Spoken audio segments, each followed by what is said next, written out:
میرے پیارے بھائیوں اور بہنوں، مکہ مکرمہ وہ بابرکت شہر ہے جسے اللہ تعالیٰ نے اپنی رحمتوں اور عظمتوں سے نوازا ہے۔ یہ وہ سرزمین ہے جہاں سب سے پہلا گھر خانہ کعبہ اللہ کی عبادت کے لیے تعمیر ہوا۔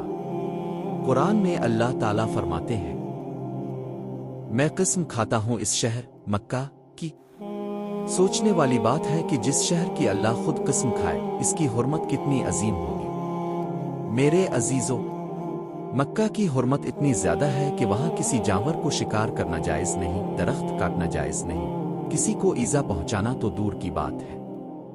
رسول اللہ نے فرمایا، اللہ نے اس شہر کو اس دن سے حرمت والا بنایا ہے جس دن اس نے زمین و آسمان کو پیدا کیا۔